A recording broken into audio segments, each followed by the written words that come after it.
Hey, everybody, welcome back. We're going to have a little bit of a quick after show. It probably won't be too long, maybe an hour or two. We're just coming off of the discussion with Rags and Bionic Dance with 22-year-old pastor Matt. What was his last name? Matt Powell? Is that his last name? Yes, Powell. Yeah, and he had a video that semi went viral where he's advocating the position that unruly children should incur the death penalty, that atheists, for some reason, are addicted to games and Coca-Cola, and that therefore God must exist, seems to be his argument. We spent about 2 hours talking about the gaming aspect. We spent, well, the total time was talking about the gaming aspect as well as the morality issues. So I figured during this after show we can kind of get into some of the things that we couldn't get into during the non sequitur show, relating to some of the claims that Matt was making. One of which, of course, was these 15 scientists that supposedly are against evolution. Now, I just found out before we came on, Jay did the research on this. Was actually thing by Creationist Ministries International, which would be Dr. Safadi's organization. These scientists had a book called Achilles Heel. I have heard of it. I haven't read it, but we can go through that a little bit. But let me welcome everybody. So we got Rags, we got Jade, we got General Han Solo, we got David and Brian. So in the outside chat, if you got questions that you weren't able to get to during the show, please ask them now. We're happy to take them now. But Jade, real quick, what did you find out about these 15 scientists? Because now that you mentioned Achilles Heel, I do know what you're talking about for CMI, but I have not read the book. And as you know, I don't read a lot of creationist literature because, well, I find it interesting. And it's one of those things that I'm not going to go out of my way to read books on flat Earth, right? I know flat Earth is bullshit. I know young Earth creation is bullshit. And I find other sources of arguments to try to debunk. I don't like reading their books because all they do is just assert things, right? So what did you want to add to that as far as the 15 scientists that he brought up that are supposedly against evolution, right? And you're muted, by the way, Jade. Uh-oh. Did we lose Jade already? I guess so. I'm not sure. Well, she's coming in here. But Rags, this could be a great show. People dropping off left and right. Rags, did you want to add anything that you may have missed out on, or is she back? One sec.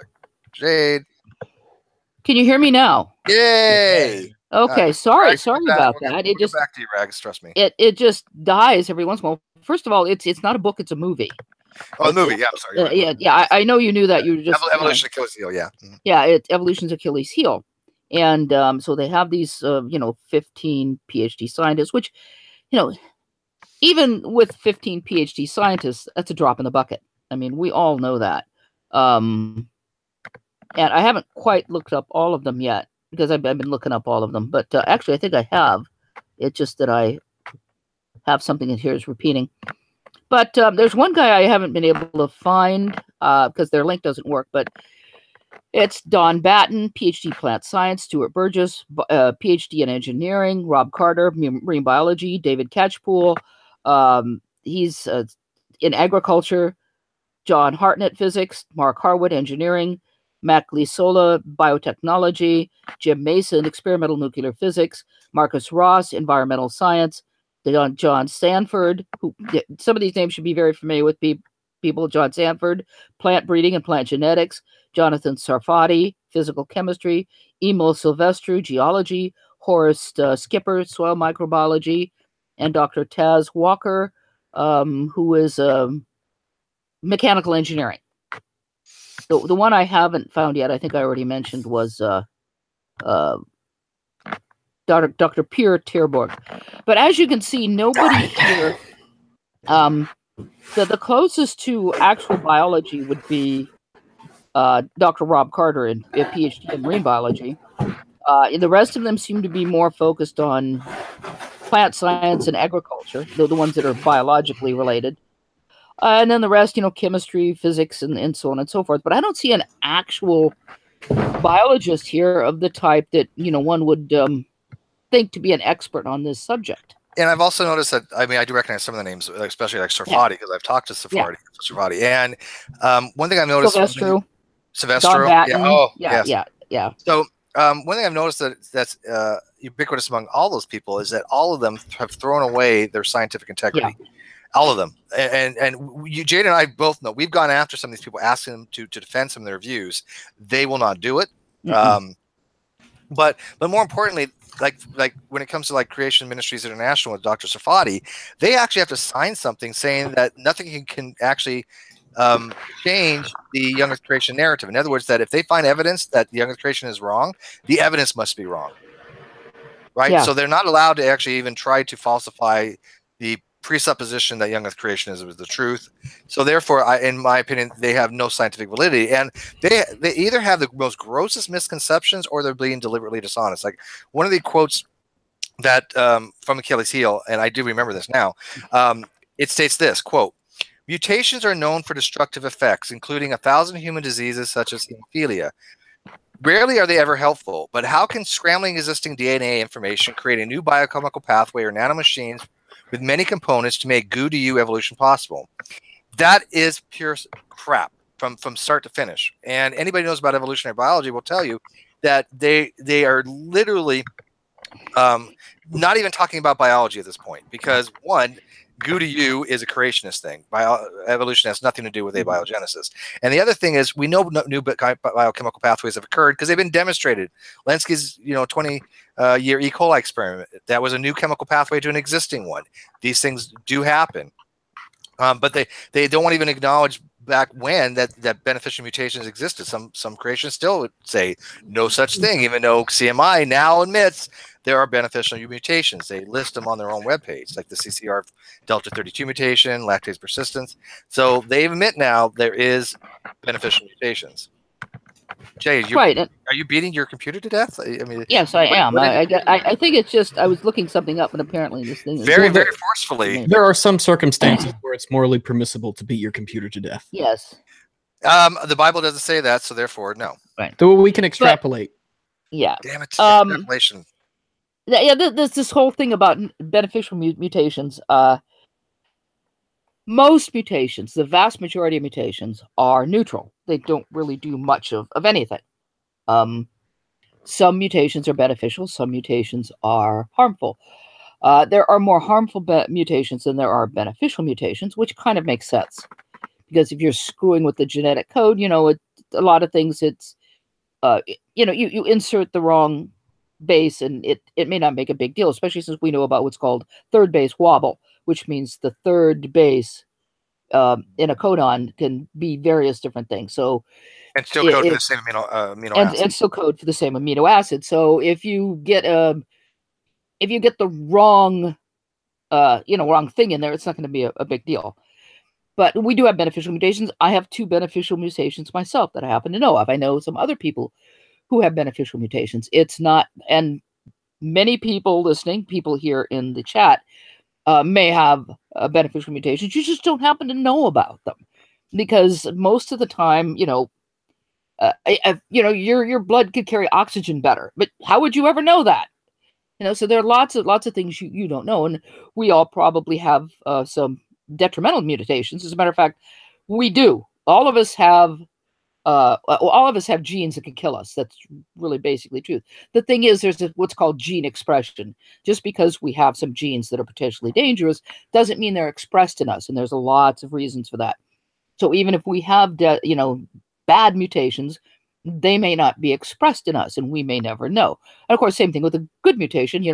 Maybe somewhere down the line, our descendants, a good or bad mutation, might pop up as it's inherited. And again, gene expression, because there are certain diseases, and let me kind of, for example, that are genetically linked. And I have a list, I don't have them with me right now, that are genetically linked. And if one set of identical twins, and both identical twins have the same genetics, remember, if one set of identical twins gets this genetic disease, there's something in the range of from, I think, like 23 to 30% chance that the other twin will get it. So it's not a solid thing. Just because you have the gene for something doesn't mean you'll get it. So but we don't. Yeah, go ahead. If one of them starts gaming, will their teeth rot? Yes, probably. Well, it depends on how much soda they're drinking while they're gaming. Did you guys notice that he had an inordinate amount of generalizations, even for, Oh, God. for a young Earther? That was Oh, pretty right. crazy. That was pretty crazy. Yeah, that was pretty wild. I'm Well, he glad had- you held his feet to the fire, Rags. I was just like from the get-go. Everybody was. I was impressed. Rags and Kate, I think both of you did a wonderful job holding his feet to the fire on that. Seriously. And I would like to point out about that I've been video gaming since the very first week the Atari console came out, because I bought the original Atari console. The Your very dental first bill week it must be came out. atrocious. Yeah. If you've never played ET on Atari, you are not a gamer. It's I a horrible have game, indeed. Steve. That's It's the a terrible game. Oh, come on. My That's the favorite was point. Invisible.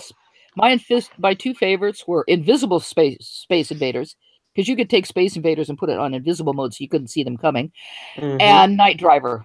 Oh, I remember Night Driver. Yeah, and Yeah, I like Night Driver. I remember man, Kaboom on Odyssey. Was it Odyssey? The Magnavox and or Atari had that, and then Sea Battle. I really liked. I got you beat, Jade.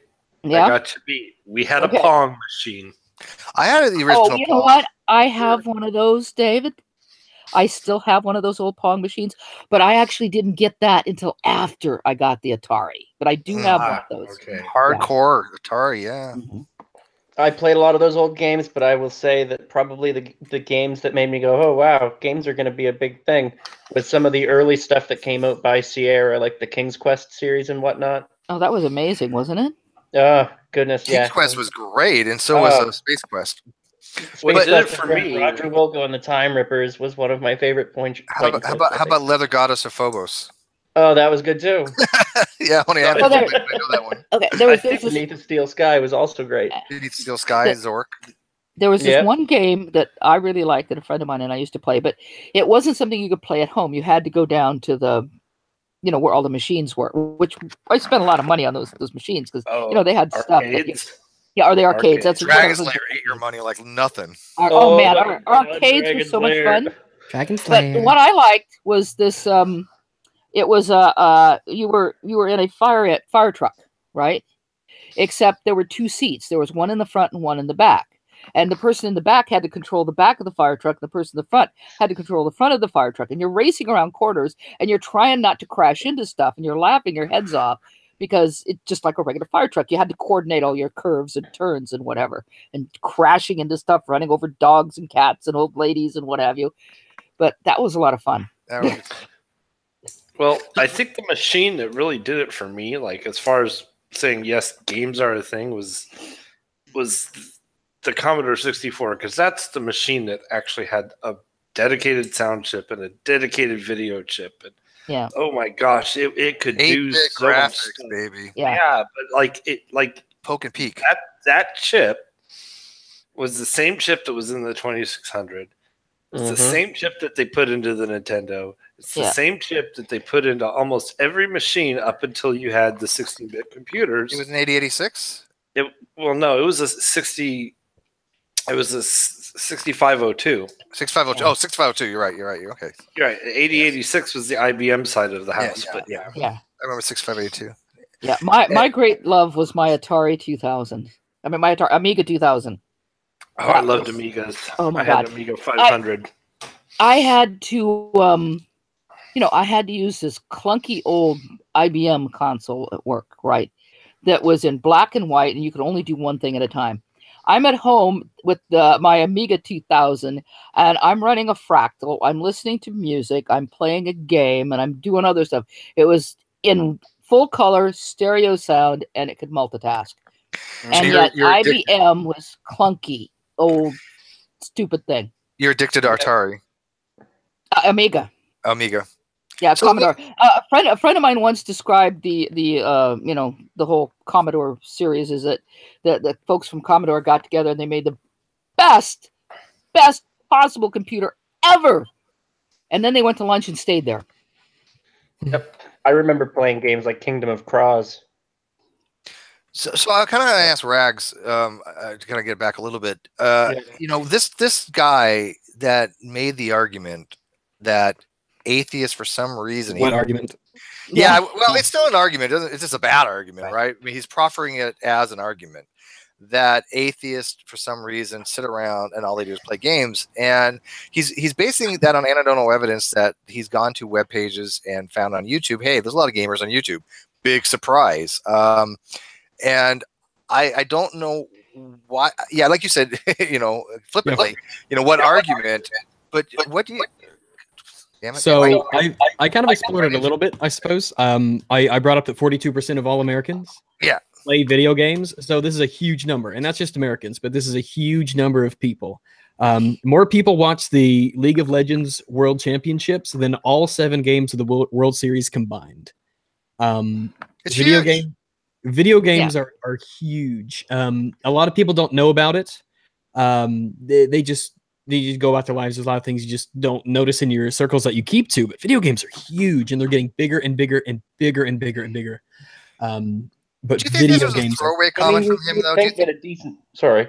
I'll ask real quick. Do you think he was just up there and he was doing his thing in front of a congregation and he just that's what I thought. Threw that out there and he just hasn't figured out how to back away from it yet? Because he knows that he can stand in front of a church of old people who don't know anything about a lot of modern culture and how it's changing and just throw shit out. But hey, he said Jesus in the Bible, so I agree with that. His audience is literally going to die off. Mm-hmm. And I would say it's also in certain areas of the country, because where I live, a lot of us old folks started playing games in the, from the Atari on. And the culture has shifted a lot since then. Even in the last 10 years, the culture surrounding video games has really undergone a shift. It's become so mainstream and ubiquitous now, pretty much, that it's strange for a lot of people to see it so prevalently. And I think he's used to talking to people like that in a congregation who are just going to go with it, where he can say, yeah, most of the atheists I talk to, they're full of anxiety and they never go outside and they're addicted. And that stuff just doesn't fly to anybody who lives in the modern world. Yeah, there was no. Doesn't fly. I give one person monster. 1 second. Sorry. I don't think there would be any pushback from his congregation, right? I mean, when you say things like that in front of a group, they're not going to give you that much pushback. However, being in the group that we're in, especially being online, YouTubers, great debate community, all that, we're going to provide that pushback, because when you make bad arguments like that, I think it's deserving of having pushback. Dave M. So, what were you going to say? Yeah, I was just going to say, I would think that given the amount of people who are gamers and the amount of people who are Christians, that there's probably more Christian gamers. Oh, yeah, I think so. Statistically speaking, absolutely. The overlap is the other thing is, I mean, how does he account for the fact that there's a ton, well, not maybe a ton, but a reasonably good-sized amount of Bible-based video games? Like, there's some that are directly supposed to be made for Christians, but there's equally at least a good number of things that are at least inspired by Christianity in some way, shape, or form, right? What's that series, Left Behind or whatever? That whole series of games is all based Left on the Rapture. Yeah, there's a lot of religious themes in video games, and I think it just comes from a place where the preaching hasn't caught up with the culture, and it's still kind of stuck in a more old school mentality with a lot of these things.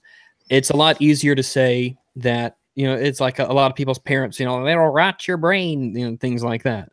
When it's seen as an outside sort of thing. It's not seen as mainstream when it really is. And so we're in that period where the general population, or a large part of the general population, has to catch up with the culture that's become prevalent. Yeah, well, I was told growing up that D&D was satanic, and that I would turn me satanic. And even though I worship Satan now, I don't see that would be any other factor, obviously. It happened with D&D years ago, and that's kind of phased out a little bit as it's become more mainstream. But a lot of things, the first time they pop up, it's new, and new things are obviously of the devil. Yeah, scary stuff. Well, I mean, You say that they haven't caught up culturally, but I mean, this guy hasn't even caught up to slavery isn't a good idea yet. So Well, I don't. I baby think steps. gaming he can Call wait of on a Duty, little then bit. I think. slavery. I want to have hope for this guy. I mean, again, I don't want to lump everybody into the crazy category, right? I think he was probably had some homeschooling. I think that he is not familiar with these topics intricately. I don't think he really knows even his own theological position.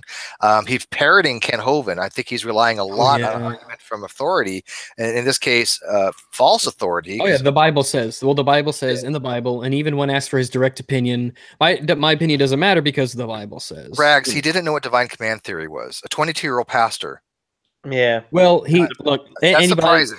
Well, the whole discussion was basically proof that anybody can be a pastor. Well, we had asked him before. I mean, as you listened prior to the show, we had asked him, what do you want to be called? And he said, pastor is kind of what they call, but he wasn't officially a pastor. So he did make that clarification that he has no real qualifications. But you put on the jacket and call yourself that, then I agree. You put the label on. I would expect a minimum of I hate to do the word expertise, but you're beyond the layperson if you're going to call yourself a particular label like that, right? It's really difficult to. I think I brought it up once that when it comes to morality, especially with the Bible, it doesn't give you systems by which to discover morality. You're just pretty much basing it off of a set of commandments, which is why you talk of how do you learn what isn't moral when something pops up? For instance, artificial intelligence, cloning, things like that. The Bible doesn't say anything about those things. So how do you find out?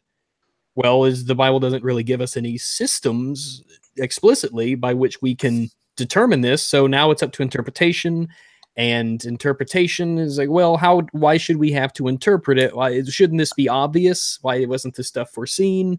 Honestly, I don't think the Bible is a great place for morality. I think that when people use moral arguments from the Bible, I think they're doing themselves a disservice as Christians, honestly. Yeah, because it can get people to say it's okay to kill gays and slavery is just dandy.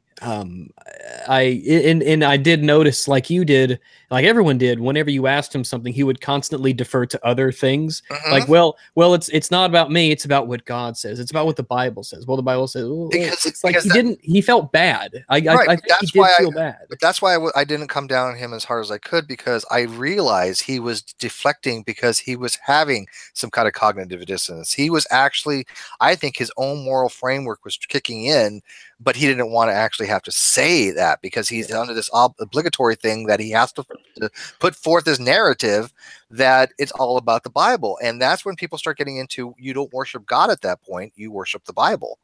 And that's his moral code, is the Bible, not God. Because I watched coincidentally on Joe Rogan was talking once with somebody who left the Westboro Baptist Church, and somebody had talked to this person who left, and one of the things that kind of got their noggin jogging about the Bible and Jesus and people going to hell and whatnot is something that I brought up, which was that you can't deflect to you not throwing the stone if you're just telling somebody else to do it for you. Which is basically exactly even what the story in the Bible is about. Is like you want other people to throw the stone for you. Yeah. You want other people to kill them for you. It's like my stance on capital punishment is it's mostly predicated on the fact that if you're going to kill somebody, then they should have done something that's worthy of death. But you have to be so sure that it's just not even like I'm not satisfied with proof and all that. So. But the concept of the death penalty is a different issue altogether. It's like if you aren't willing to kill them yourself, but you're advocating that somebody kill them for you. See, I'm okay with killing someone myself. For example, I've always said, look, if somebody kills my daughter and they got the death penalty, I'll pull the fucking switch on them. Oh yeah, that's the thing. If you're not willing to kill them yourself, like I carry a gun, and I might have to kill somebody, and I'm prepared to do it if I need to. If I feel it's justified, I'll kill somebody. Damn right. And if you're not willing to kill somebody, then telling somebody else to kill them for you is kind of cowardly in a way. And anybody who's been in the military generally has that disposition. I mean, going into the military, that there might be situations where your life is going to be put in danger and you might have to take a life. Now, granted, in my particular field in the Navy, that probably wasn't the case, even though I spent 3 tours in combat zones. There was never going to be any kind of face-to-face until where they're doing Leo ops, when you're actually going out to a boat that might be carrying drugs. you theoretically could be in the wrong place at the wrong time and get shot. But I was probably closer than you, Steve. on Leo Ops. No, as far as getting killed. Oh yeah. The closest we ever had, we had some Iraqi planes try to fly in on us, and during this what's called the Silk Road envelope, where they have these missiles that basically take out ships. But we basically put the phalanx on auto, and at that point, any plane that comes within a 2-mile radius is going down. You're not going to survive. So they kind of stay away from ships with phalanx for that very reason. I'm curious. Did anybody else get the have the thought when he was talking to Kyle that he doth protest a bit too much? I only alluded to it lightly because of that. I'm like, sometimes, this something happens, but I mean, I don't know. It's just, some people, I don't want to assign it to them, the self-hatred, but it does happen. And then nightclubs get shot up, and then it's a very real thing. I mean, it is real. Self-hating and people that advocating against these positions because they actually hold to them, and I can't say that for him. I really don't know one way or another, nor do I honestly. It sounds bad, but I don't care one way or another. The fact that he's advocating positions that I think are detrimental to society, no matter where they're coming from, need to be addressed, and I think you guys did a very good job at addressing those directly. Did anyone else want to add on that? I mean, I'm telling you, it's like Cy 10 and Matt Slick and all these guys. They are just pumping out atheists, man. They are just pumping them out. Yeah, and it's funny because he said, factories. Didn't he say that he had some people that became part of his congregation? Which I believe him. I don't think he has any reason to lie, but I don't think he realizes the sheer numbers for every one that he might have joined his flock. 10 probably are atheists are created. I mean, and I might be a little hyperbolic, but I mean, there's a substantial enough because I've seen the increase over the last couple of years. I've witnessed it with my own eyes. A lot of people are becoming atheists, or at least coming out of the closet more. Oh yeah, they say the internet is where religion goes to die. And I think there's some truth to that. I really do. And I hate tropes. You know me, I hate tropes. But I think there's a lot of truth to that one. Yeah, I do too. Yeah, I would agree that for every one that goes in, like 10 atheists are made, and at least one pedantic functional atheist. Yeah. And by the way, I'm fine with being called a functional atheist, I guess, for the most part. I mean, I'm not atheist, but we're functional atheists. We're dysfunctional. But functional atheist is a legit term. It means somebody who doesn't actually hold a belief that God doesn't exist, but goes about their life as if God doesn't exist. I know that. I know when I recognized I was, like I said, nothing changed. Nothing about me, the way I behaved, changed when all of a sudden I was like, I don't think this God thing's real. Like nothing changed. It just wasn't a part of. Was it an epiphany or anything? No, it was. It was just one of those slow creeping things. Like I said, the internet is where it really is a good. You go in and you listen to all these debates and you listen to all these arguments against it and you listen to all this stuff and then you're like, it's not a. I think like a lot of big things, it doesn't happen all at once. You just kind of, it's almost like you look back and then you're like, oh yeah, I guess I don't anymore. It's not like one moment. I would say that it's one of the big factors is that more people are coming out of the closet. Yeah. They're less afraid to admit they're atheists because you have to be careful with your assumptions about things like this. Because we could also say, and there are people who try to do it on both sides, that since gay rights has become more prominent, we're seeing a lot more people who are gay. No, or LGBT. No, we're not really seeing that. They've always been there. What we're seeing is people being unafraid. I think that we're seeing a more fair representation of the statistics is what we're seeing. Yes. And could I add one thing to that first, Stephen? Let me go. Sure. This is one of the problems, though, when you have some of these people go back into history and they say, well, all these people were Christians. All of these people were religious. It wasn't reported back then. That. Yeah. No, but we don't know that. We don't know that. Just like we don't know how many people in history were LGBT, because if you were LGBT, you kept your mouth shut. If you were an unbeliever, you kept your mouth shut. So unless you were in Rome. If you can't go back in history, and say that all of the scientists were Christian or anything like that, because we actually don't know that. Yeah, nor do we know what they would be if they were brought to modern times and learned the Exactly. things they know now. So Yeah, it's like, well, not a Isaac good Newton was a Christian. He's like, yeah, well, so was the town idiot. What's your point? Yeah, and he also Yeah. believed in alchemy, right? I mean, Right. Yes. Yeah. to change. But I think that what Jade said is important, that more people are coming out expressing their views. However, I've seen people that used to be very Christian become atheists. We've seen it happen. I mean, look, Godless Iwan. I was very Christian. We didn't see it in real time, but Christian. yeah, so it happens. I mean, a lot of people do lose their religious beliefs, and I think that's because of the internet. That's why that trope, religion is, internet is the place where religion goes to die, has because it opens them up so much. It's just like, especially when you're growing up, before you get that unbridled access to the internet, really. So once you're kind of insulated, especially as a youth. You're told, by your parents what's happening. They kind of control the kind of media that you take in, the church that you go to, the people you talk to. It's when you get out on your own and all of a sudden you're just poof, it's all there, and reality hits you like, Yeah. Well, you what hear are all these stuff. Yeah. And by the way, the Godless Iwan said, takes for the super chat $2. He said the kid will be an atheist or a nut job in 10 years. I gave him only a year or two that he might change his positions. And this is where I disagree with Kyle on.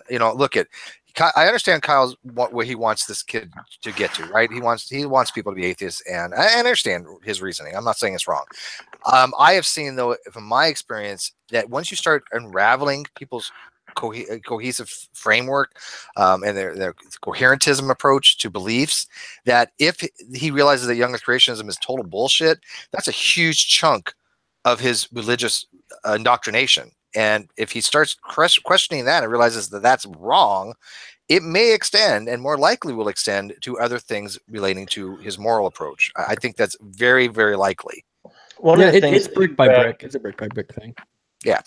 One of the things too, I think that it was Kate that brought up during the chat, was that they know a ton of people who are straight, gay, or otherwise, who are in more open relationships and whatnot, and that they're more healthy relationships than the standard monogamous model most times. And that's something that I've seen as well. Sure. Yeah, I've seen the opposite, because I've seen the opposite. When I was young, people were claiming that their open relationships worked wonderfully, except they never did. Yeah, I've seen you got to be careful. Generally. Again, you got to be careful. I think it depends on the framework that someone's operating under, though, because you have some people who want to claim open relationship just because they have like an issue with commitment. Then you have other people they still have some degree of commitment within the framework. Often, in my experience, one person is more committed to having an open relationship than the other. They don't really have an honest agreement. I think so you too. always have to be careful when you're going with any kind of apocryphal information. I mean, I could go with like the people I know here and my friends, but I also know that I live in one of the most liberal places in the country. So I know that I can't go by people, that I know, people that I talk to. Same thing on the internet, which is why we are always, when people bring stuff up, we always say, where's the research? I mean, it's nothing wrong with talking about, your apocryphal information. This is what you're seeing among your friends in your community. But it doesn't necessarily extend to the general population. So we just always have to be careful when we talk about stuff like that. Do you think that part of the fact that in the past people who have sort of attempted that kind of a model we're still also dealing with the sort of societal baggage and pressure that, there's this sort of idealist white picket fence model of what people should be, and that they sort of come into conflict with that? Well, I would say that there is, from what I know, or what I've read, I would say that there is an amount of truth to the familial structure being a monogamous sort of relationship that is, built upon. That does seem to be something that works very well. I think that's a biological thing. Yeah, I think so as well. I think that deviations from that, I think so. I think that deviations from that can be possible, but I don't think they're the norm. I think they're statistical outliers. I mean, like you said, can they happen? Sure. Do they happen? Yes. I don't think society full of polyamorous type of relationships is going to be a functional society, unfortunately. Yes. I just take that from a biological approach. Yeah, I think so too. I think people's concern over their own children and their own blood and their ability to portion out attention and affection towards multiple people Or and try and needy, keep it the greedy. same. I mean, I think that's sort of something that's emerged out of, when society became an agricultural society, and we started having sort of the acquisition of property rights and that kind of thing, that ensuring paternity became important, which is, why it was such a big deal to make sure that you were with a virgin, for instance, right? Which that sort of like dropped off to a large extent within society. I think that it's just a byproduct of social evolution more than biological. I think there's definitely a biological component to prefer your own children over other people's children. To a certain degree, sure. But I mean, I think we as humans, though, have the ability to override that. Oh yeah, I mean, it's one of those. That's what makes us special. There are tendencies that I would call the norm, and outliers to that aren't necessarily bad. But I know if somebody came to me and said, "Hey, I'm thinking about having this open relationship," I would say, tread with extreme caution. Yeah, I've never had them work out for me. I've had a lot of women that were, a lot of my girlfriends were bisexual, and although there has been some really fun times, in the end, it's still going to bite you in the ass at some point. But you go in expecting it, right? I mean, I've learned, much later on in life to have low expectations when it comes to certain types of relationships. You get in what you put in. Kind of yeah, women. Women. Who needs God. them? Who Yeah, needs them? Women converting people to being gay for thousands of years. No, I'm just kidding. Yeah, I don't think I do any better with men, so not going to happen. But hey, General, you've been awfully quiet. You had a lot to say during the show, and I wasn't trying to like shut you down. It's just I have 5,000 things going on. Clearly, when I'm doing a show, because people messaging me, I'm trying to give the live chat and pay attention to the guests. But did you want to add something, or you can be really quiet for a change? Is your picture of a guy being hideously tortured? I think it is. That's kind of fucked up. Salvador Dali. It's kind of fucked up. Okay. Salvador Dali. Oh, I learned that Charles Darwin and I share a birthday. Nice. Yeah. Yeah, that's funny. He started off with this position like evolution, right? Yeah, and I'm like, okay, well, off the starting gate. Yeah, and I can tell you right now, and I hope he listens to this on his podcast or whatever he's going to listen on. He said he was going to listen to, but clearly he doesn't understand. You'll listen to it on the Telegraph. Yeah, if he was indoctrinated by people like Ken Hovind, his understanding of evolutionary biology, I would put at nil. Yeah, it's like everything. Well, scientists say this. No, they don't. No, they don't. No. I was like, well, this means this. Well, no. Well, I even said I know a lot of scientists, and none of them would advocate the positions he was suggesting. And I mean, he was literally throwing out every creationist trope there was. Nothing comes from nothing. And well, what other reason could it possibly be? Just like the exact textbook definition of God of the gaps, so the argument of ignorance, all that stuff. It's just so blatant, and they come out the mouth, and there's no problem. There's no issues between the thought occurring in the brain, which is giving a lot of credit, I think. But do you think you know what God of the Gaps argument is, Rex? I mean, that's what I'm saying. We can take apart his arguments. I think he just accepts it. It's one of those. I think he was definitely raised this way. Yes. I don't think that for instance, I don't think anyone's going to sit down and listen to a Matt Slick or a Cy 10 and be convinced by that. I think they're just preaching to the proverbial choir. Sorry, go ahead. No, that's fine. Was it? I mean, for somebody that age, they hear maybe these arguments for the first time, and they think, "Oh, that's a novel idea," and they don't realize that this has been hashed over by so many people and so thoroughly ripped apart and debunked that they're doing themselves a disservice even bringing up some of these arguments that should just be put to bed. I think the people that listen to these arguments, though, initially, I think that most of them have their own theological predispositions, and this just fits into the cohesive network they have of beliefs, right? So when you have exposure to a William Lane Craig argument that's crap, it's going to sound good only because it's coming from a position of authority to the believer. So when you have a non-believer that's at least familiar with these types of arguments and go, oh, wait a minute here, I'm seeing a problem with your argument. They're not convinced by a lot of these things. I have never met anybody yet, and maybe they do exist, and please tell me, but I've not met anybody that said, you know what, I was an atheist for a long time, and I heard the modal ontological argument, and I went, damn, there's got to be a God. Yeah, it's like, Well, you this know, I guy- think most people just go, Can you oh, guys hear me? here comes Tag Yes. again. Oh, okay. Oh, Tag, I yeah. wasn't sure if you could hear me or not. Well, this guy thinks that Kent Hovind is someone we should listen to. Yeah, That's how that was his bad. hinder. That's That's scary. how bad his science is. Kent Hovind is just horrible when it comes to science. He's Awful. completely dishonest. It's just astonishing. Such a that fraud. people believe him. Yeah. Yeah, even among Christians, he's spurned. Oh, of course he is. Stephen Anderson doesn't even like him, and this guy was more like Stephen Anderson than Ken Hovind. I'm so glad the word kinds didn't come out of his mouth. I was like, no, don't you Small even. favors. Don't you even. Maybe there is a God.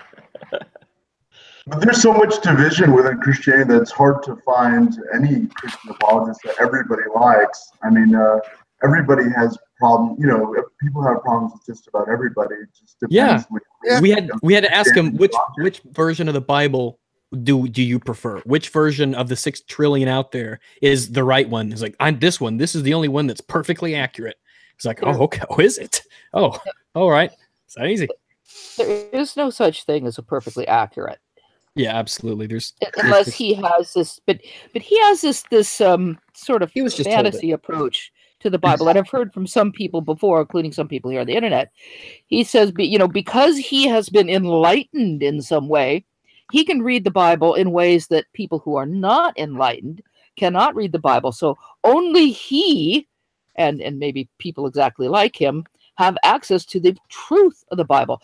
He doesn't seem to realize that this kind of kills any chance of conversion.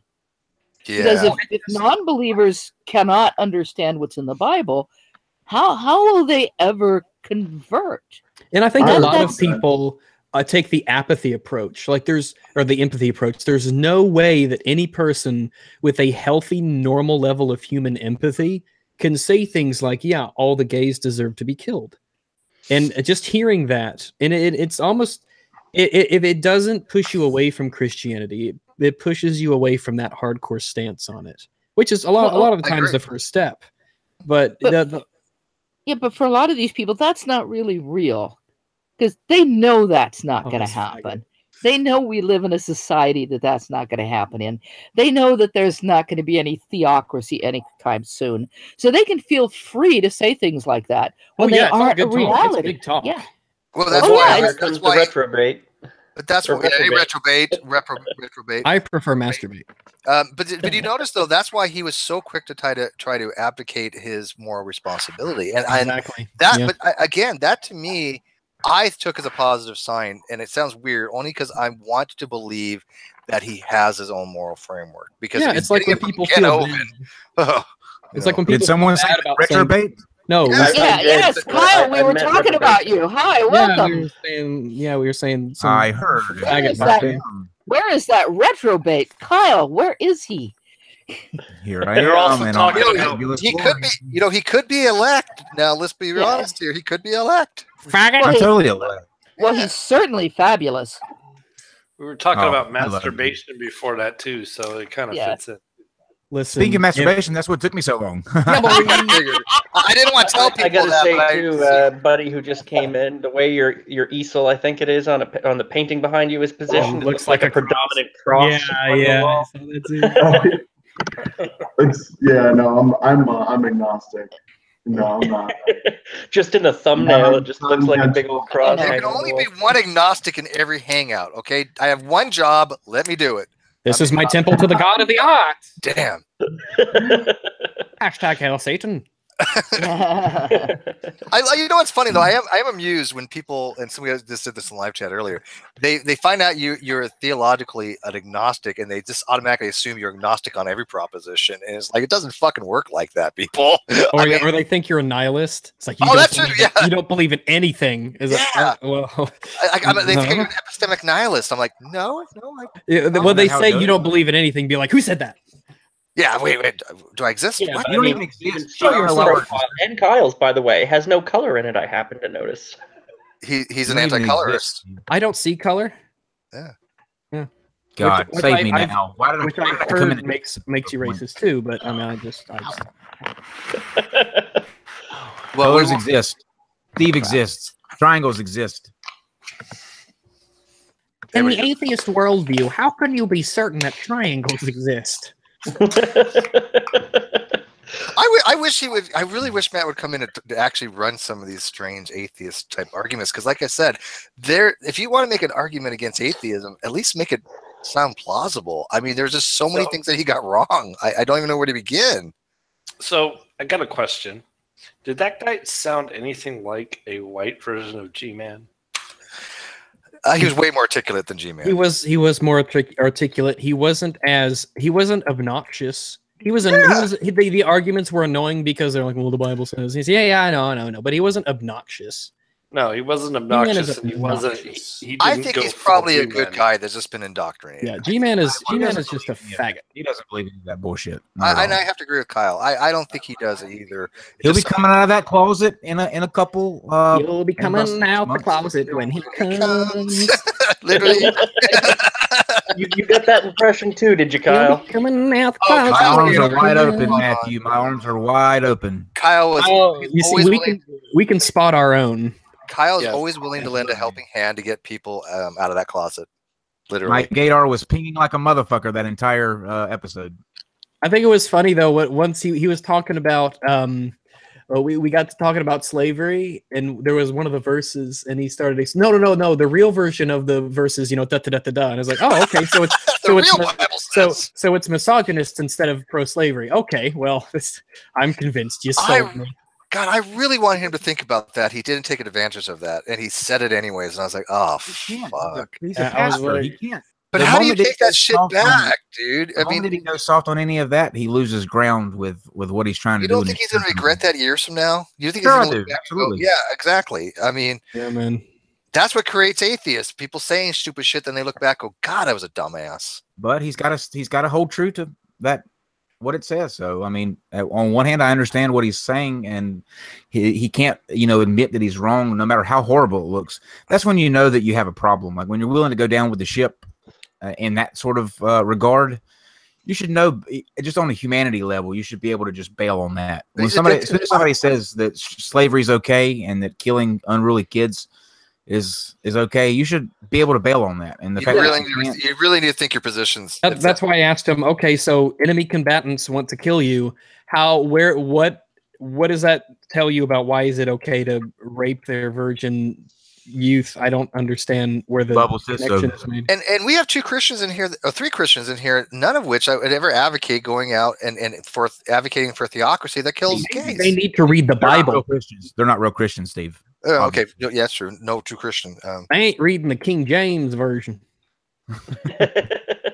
I thought that was weird too. I started with the King James, and I happened to read the NIV because I think it was easier to get the argument out. But then he's like, "Well, it depends on the version of the Bible. Okay, what version you want? King James version? This is what the King James version says. Well, you gotta read it as if whatever." And it's like, The fact that there are so many different versions and there's not like a consensus on this is like, I don't know. I how would you can imagine- just quote Yeah, some we of that atheists have one version about how to handle gay people. Slavery, and don't do it. kids. Yeah, don't do it. Period. Slavery Hey, bad. Greg, you do Let's Plays, yeah?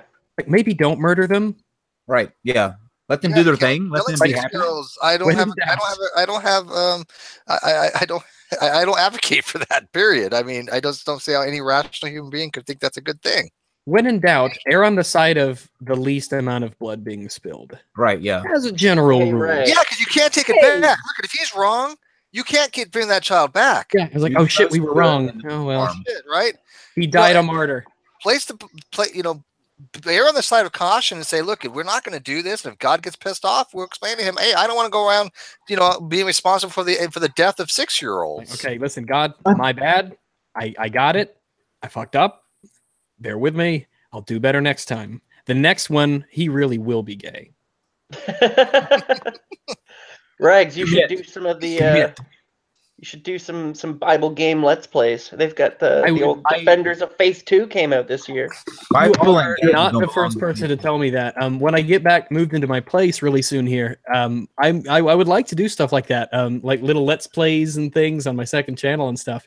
But I've seen some of them. I know Bro Team has played a couple of them, and they're amazing. That just Is there that any sounds game, like what I was watching a couple minutes before I arrived in here. Some Prophet routine. Muhammad. is there any games you There's, play where you're Jesus? Because that'd be fun. There's always Baby playing the Bible Collector. That's a recent one. There's too. no game where you're actually the avatar of Jesus. Not one. Boys, you need to get on that. Well, you're not allowed to mess up. That's the thing, or else you're breaking canon. No. If you mess up, then you have to start like all over again. You have to be perfect throughout the whole game. No, you have to restart at the beginning of the universe.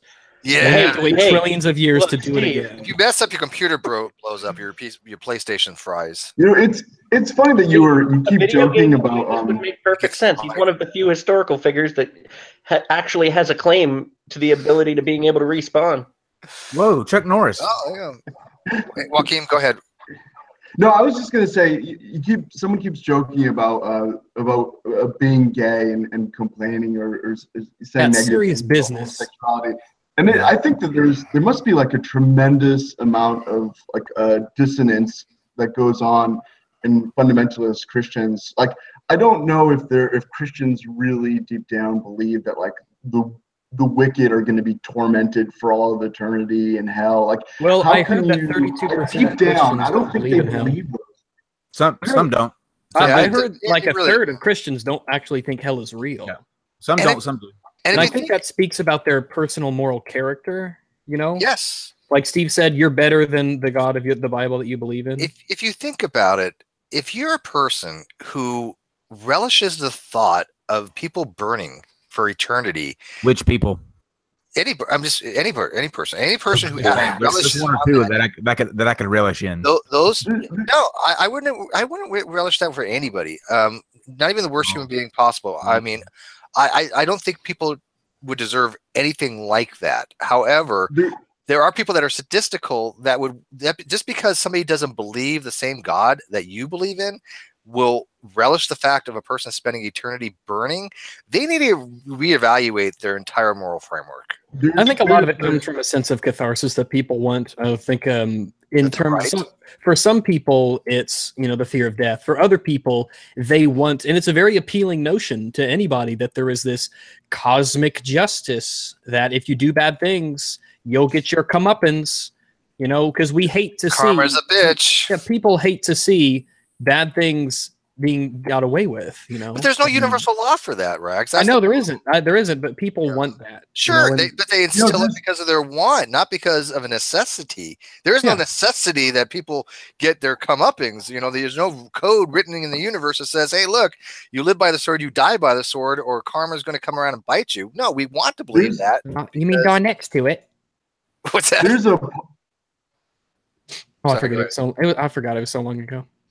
there's a poem by Sir Isaac Watts that goes, Faggot. what joy will fill the ransomed souls as they in glory dwell, to see the sinner as he rolls and quenchless flames of hell. And I just Winks and jockstraps. I can't imagine that you know, Christians are always talking about their conscience and about you know, being attracted to Christianity because of peace and love, and then it makes no sense at the same time to think that I will find joy, or that I'll be able to enjoy heaven, knowing that there were people that maybe I was close to in life that are being tormented simultaneously as I'm like, you know, enjoying singing hymns to God. I mean, I don't know if that's one of the hymns that they're going to be singing, you know, but I can't imagine that anybody really believes it. I mean, it's just contradictory. Like to think that there's peace and love in your heart and well wishes for humanity, and find joy in knowing that, you know, you're that people are going to be tortured for all of eternity. And hey, Jade West, if you want to talk, you know, about your view of hell, I'd love to, because it's something I'm very familiar with and something that's been evolving for a long time. Like the idea, like the contemporary thing that a lot of pastors say, where it's like, well, it's, you know, hell is really just separation from God, and it'll be like, you know, It's like Earth. it'll be like a massage, but like a really sort of mildly uncomfortable massage for all of eternity. Is a very different. Hell's than just like awkward. It's really awkward. Where people were But you know, here's the thing that I've noticed: all these different versions, whether you have a burning, whether you have annihilationism, or whatever the outcome going to be after death, these are all things that have been created by an individual saying, "This is what I think it is." That not one of them has been an actual discovery that we've said, "Hey, we've discovered that in the afterlife, this is what's going to happen," or that has God come down and said to everybody, "Hey, this is what's going to happen." No, these are all. Every one of these is an opinion. Free. You know, I've spent a lot of time studying the subject, and what I found is that people know almost nothing about it. And in contemporary churches, it seems to be a subject that pastors are loath to talk about. They avoid it. I think people, they're afraid that if their parishioners start thinking about it too hard, that they might realize the internal inconsistency of imagining that this is what God is going to be doing to people. I mean, well, I mean, I'm okay with the parishioner that says, "Look, I don't know the mysteries of God. I don't know." Okay, that's fine. They're admitting an epistemic uncertainty, right? But those are far and few between. I mean, there are some other issues with the fideist type position, but at least a fideist says, "Look, I don't know." But they also realize that fideism, by kind of definition, isn't a rational position, but it would be a justified, what's called a justified position. There's something called rational fideism, which tries to take fideism and make it not just justifiable but rational as well. But I think it actually invokes a lot of presuppositions. So the fideist position, I know Jay's a fideist, so she can probably talk on this more. I know a few people really don't find it to be an honest position because it's not technically rational. But I'd rather have a fideist who says, I just believe on faith, than put forth something as a narrative that they're putting forth as fact when they have no justification for that whatsoever. Well, does that make any sense? Somebody just wants to live in sin. Because I hate God, according to people. Free. That's a trope that just needs to die. I think give advice to every Christian out there that wants to convert people to their way of thinking. Stop saying stupid shit like you just want to live in your sin, you just want to hate God, to atheists and non-believers. All you're doing is being counterproductive, and there's going to be an entrenchment effect because they're going to look at you like you're a fucking idiot for saying something like that. Well, it's also a very ridiculous thing to say, since the definition of sin is falling short of God, which means everything is sin, which is why I never ever use that term, because it's absurd. They're living in sin. So what? Yeah. The point is not. The point is simply to try to be better every day, and it's to try not to repeat the things you did today or yesterday that weren't good things to do. Were you unkind when when it was unnecessary? I mean, there are times when you stand up for someone and you're deliberately being unkind. Or with some Christians, were you accidentally kind? Were you cruel? Were you what did you do? Was there a situation that you could have made easier, but you just didn't want to bother? What sorts of things did you do in your life that you wish to do better? That's the point. Yeah.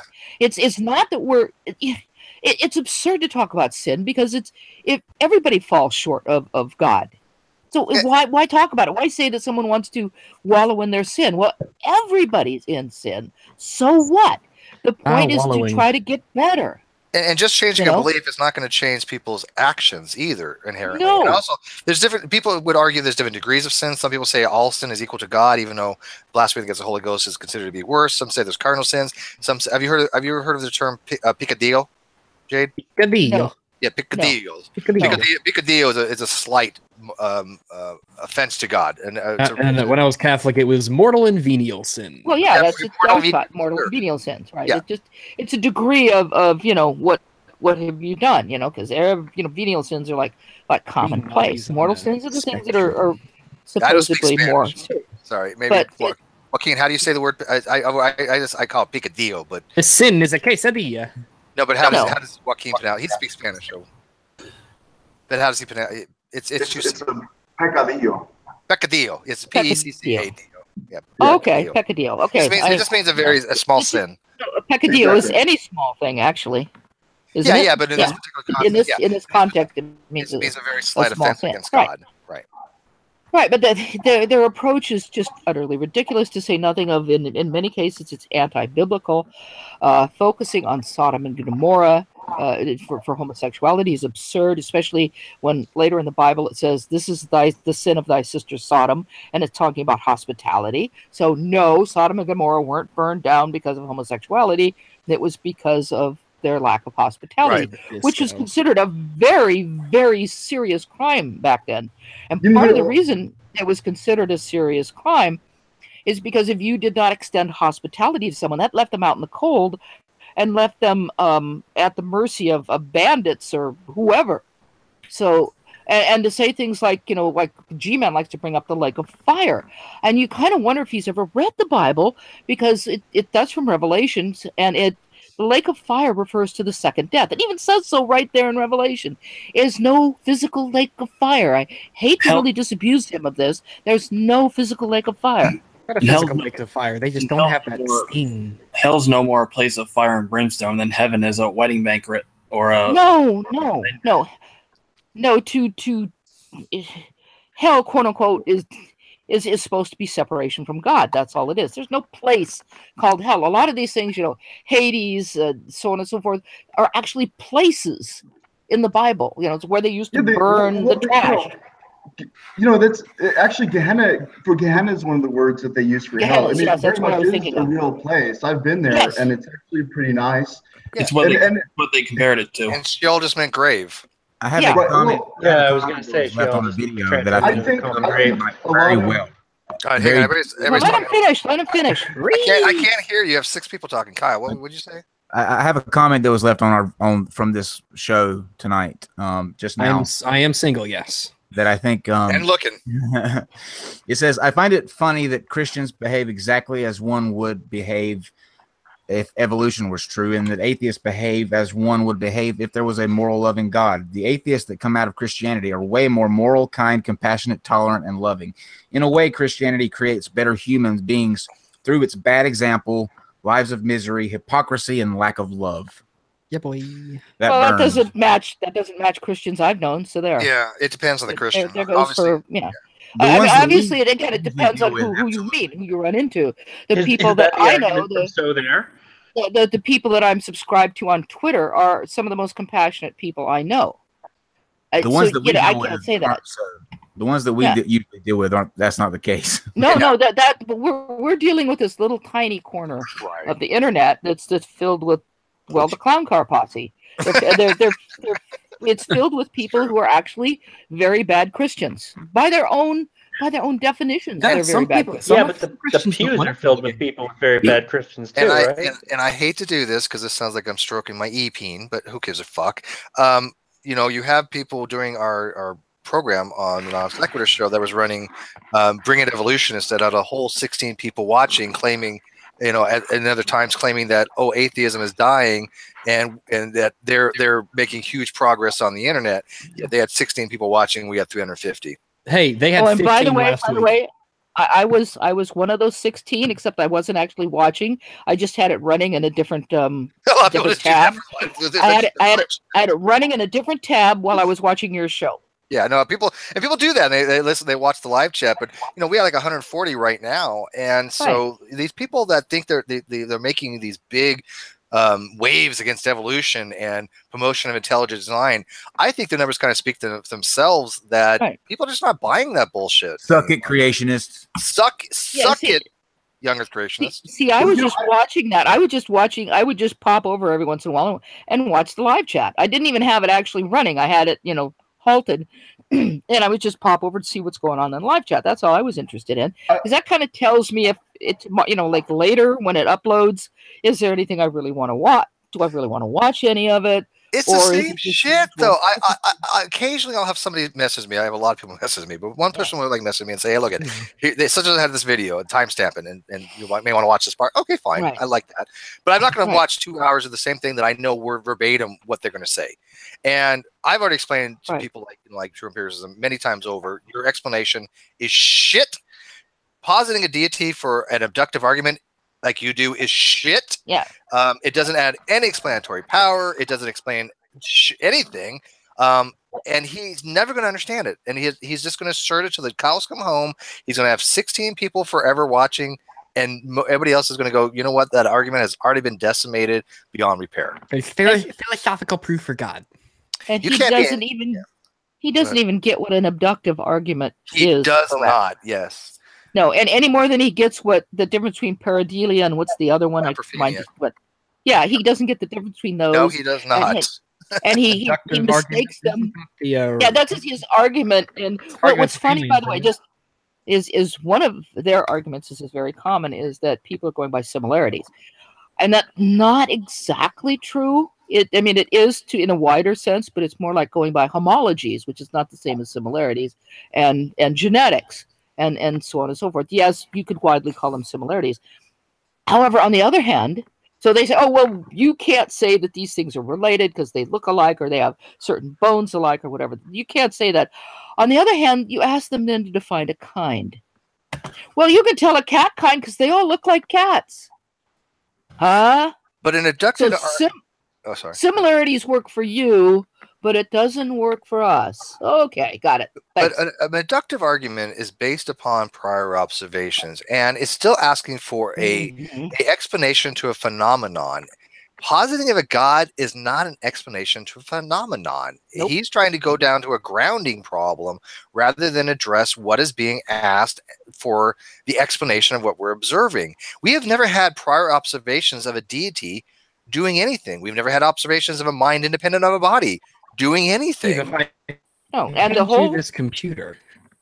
And the whole design argument really fails simply because, well, we always see an intelligence building things. Yes, we see humans building things. And in some cases, we see apes and birds using tools. So does that mean I that... always have been a proponent for the worship God's of a bird? horses, so... Yeah, God, yeah. God's a bird. We've never even had a demonstration of there being a nothing. No. Yeah. But I also try to explain to him the difference between teleology and teleomony. And the teleomony, it's teleolomic. And so, Yeah. if he doesn't know a teleonomic design from a teleological design, he hasn't looked into the topic very much, because he's asserting that every design has a designer. Okay, fair enough, whatever. But he doesn't realize one of the greatest things that Darwin himself gave on Origin of Species is the understanding that things can be teleonomically designed. That was a very big thing back then, that nature has the ability to design. And it's not because of randomness, it's because of laws of nature. Now, you could posit God gave those laws of nature. Okay, that's a grounding issue. But the positing of God doesn't add anything to the explanation of why do we see certain things. We see certain things because of the laws of physics and chemistry. Those are the explanations. I think that a tremendous amount of Christian argumentation is based simply on finding gaps, either in scientific knowledge or in philosophical understanding of the world, and then just like shoehorning God into it. Like, yeah, that's why God went from positive to before the Big Bang. Yeah, I would qualify that because it's not all Christian reasoning. Okay. It's, yeah, I don't like we're talking about young Earth, mostly young Earth creationists and fundamentalist evangelicals who use that kind of thing. I mean, you're right; they will look for gaps, but God forbid you find gaps in the Bible. Like they don't exist. Where did Brass go? Yeah, I was gonna bring him in actually. Come back, Brass. Yeah, and maybe he's having connection problems. You don't know. I think even presuppositionalism does that. I mean, even presuppositionalism, I think it's like looking for a gap in our understanding of the world and shoehorning God in there. Like we don't necessarily have a good answer for solipsism. Okay, well let's use that. I don't know about that. Okay, first of all, there's two types of presuppositionalism. There's actual presuppositionalism, like the Clarkian, Bonson, and Montiel. Yeah. And then obviously the Sci-10. Now, the presuppositionalists will, like the Sci-10, when they start with the presupposition that God exists, right? The problem I'm finding with it is not so much that they take it presuppositionally. I'm okay with that, believe it or not. The problem is when they advocate the position that it is a basic belief. Like, for example, Reformed epistemology and Plantinga's version of rationality for theism. He's taking it as a proper basicality. I think the problem with that is you can apply that to any single belief out there and say, I'm going to apply it properly basic and make any belief rational in that case. I presuppose Thoth, the god of wisdom. Yeah, I mean, does that make it irrational to presuppose that, though? Yes, you heathen. Yeah. You know what drives me crazy about presuppositionalism is that they're always pointing back to Romans 1 to say that you as an atheist have this repressed, suppressed knowledge of God. And the truth is if you read Romans 1 in its context, it just has nothing to do with that. In fact, the people that it's talking about are Gentile pagans. It's talking about like a group of people, and it's talking about pagans. That's why it talks about them worshiping things in the image of man and birds. It's not talking about people who don't believe in God and don't worship. It's talking about, it's probably like influenced by like the Greek religion, all the sexual orgies. And well, they had fallen away. They knew the truth supposedly, and they fell away, and that's what he's yes right, because he's talking about like if you like, that's kind of the narrative of the Gentiles in the Old Testament, right? God like was there with Adam and Eve walking in the garden, but you know, humanity decided instead of sticking with God, they decided to invent you know, the Egyptian religion, the Greek religion, and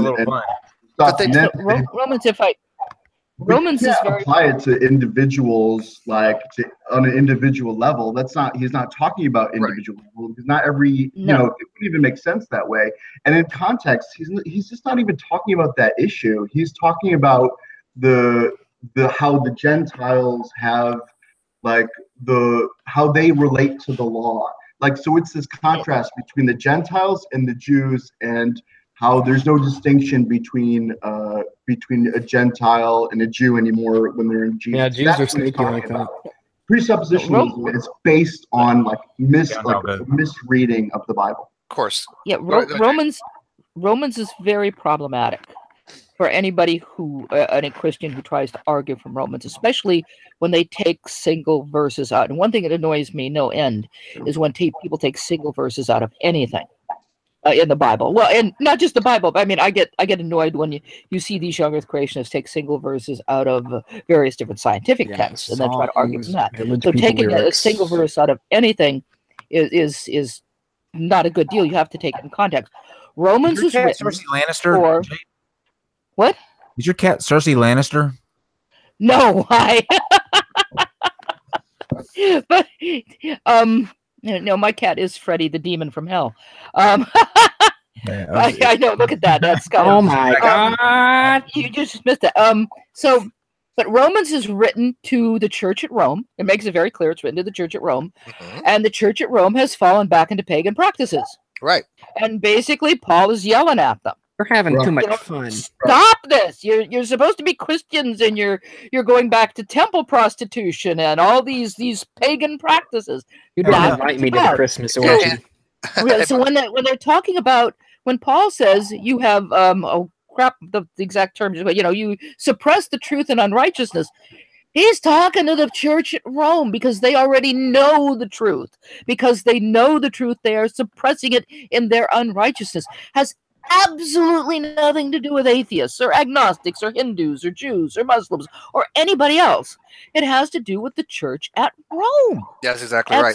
And Dr. Rhodes has a good video on that. Yeah. If you guys want to watch it, Dr. Kenny Rhodes, who's a theologian and a very staunch Christian, he actually has a video and he explains to his fellow Christians, stop using that Romans argument. It's wrong. It's absolutely wrong. And I think he did a really good job on it. And I'm glad you've heard of someone else making that argument, because I've listened to so many debates on presuppositionalism, and I never hear anybody talking about that. And for me, it's so obvious. You know what they don't bring up, Joaquin? Real quick, you know what's funny is if they were to bring up something. Okay, ever heard of what's called sensus divitatis? And I probably pronounced this wrong. This basically means sense of divinity. Okay, so the sense of divinity was something that Plantinga loves to use as well.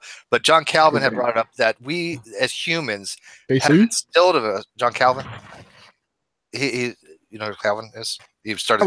We've never met. So we go way back. He's a party animal. Great beard, lovely. We were meant to meet up. In fact, yeah. John Calvin would have been cool to have party with, I think, actually. But anyways, so this is the opposition for presuppositionalism, that we have a sense of the divine. Now, Right. it's a little bit different from the position of the Romans because it's coming from more noetic position of knowledge. But I think that somebody trying to use Plantinga's argument of that is at least making a little bit more coherent argument. I think it's wrong, but it's making a coherent argument, which is something opposed to Romans, which is demonstrably incorrect the way they're interpreting it based on everyone I've ever talked to that knows the Bible completely agrees with what Jade said.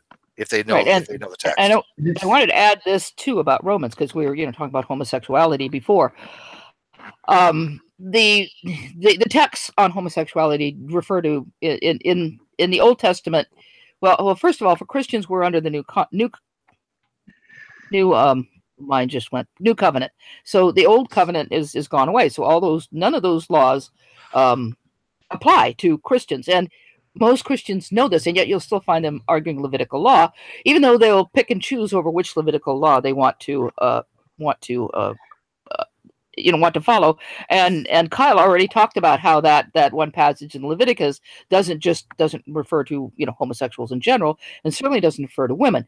And if you go to the New Testament, Jesus said nothing whatsoever about homosexuality or homosexuals. If anything, there are passages that could be translated to interpreted to think that he was actually very pro people who were of non-traditional sexuality. So the only thing you really have to go on is a passage in Corinthians and a passage in Timothy and Romans. The passage in Corinthians and the passage in Timothy use that same word, that I can never remember how to pronounce. I could have to look at the arskenios or whatever. I always get the letters in it mixed up in my head. A throat wobbler, mangrove.